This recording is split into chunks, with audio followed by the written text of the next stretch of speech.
गुल ज़मीन जी शाइरी आहिनि, अहिड़ी शाइरी जिते अव्हां खे कीट्स बि मिलंदो, जिते भिटाईअ जी मंझां मुंहिंजे रूह वारी सिट बि सम्झ में ईंदी, जिते अयाज़ जे ॻाढ़नि गुलनि जे टिड़ी पवण खां पोइ मिलण वारो वचन बि सम्झ में ईंदो।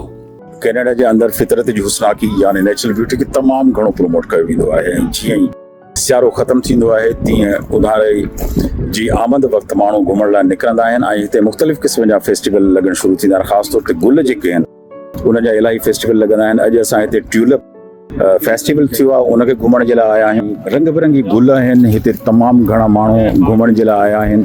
हिते ट्यूलिप पिकिंग थिए थी, माण्हू ट्यूलिप्स जा जेके गुल आहिनि उन्हनि खे पटे ऐं पंहिंजी मर्ज़ी सां मुख़्तलिफ़ रंगनि जा जेके गुल आहिनि उन्हनि जो हिकिड़ो गुलदान बि ठाहिनि था ऐं पंहिंजे घर खणी वञनि था।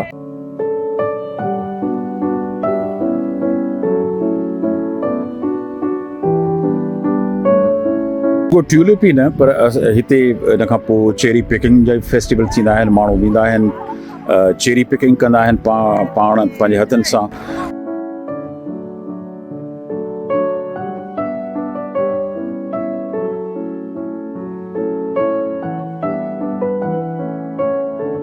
हिते मुख़्तलिफ़ शहरनि भरिसां मुख़्तलिफ़ क़िस्म जा केतिरा ई फार्म आहिनि जेकी न रुगो गुलनि जी उपत मां कमाइनि था, पर उन्हनि जी निमाइश मां लखें डॉलर जी आमदनी थिए थी।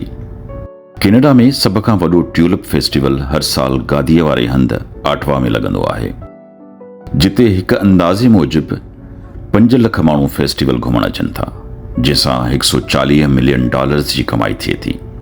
ॿुधायो वञे थो त ट्यूलिप फेस्टिवल जी शुरूआति 1953 खां थी आहे, जेको असल में हॉलैंड जो गुल आहे। जॾहिं ॿी महाभारी जंग ख़तमु थी त 1945 में कैनेडा जी मदद जा थोरा मञींदे हॉलैंड जी डच रॉयल फैमिलीअ पारां 1 लख डच ट्यूलिप गुलनि जा बूटा तोहफ़े तौरु कैनेडा खे ॾिना हुआ।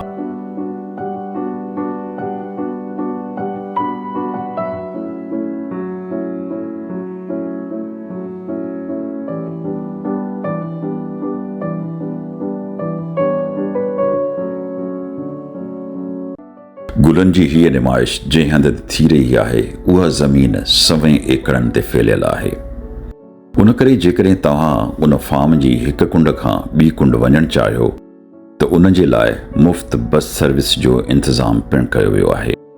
छाकाणि जो गुलनि जी निमाइश जेकॾहिं हिकिड़ी कुंड ते आहे त खाधे पीते जा स्टॉल, फूड कोर्ट ॿी कुंड ते आहे।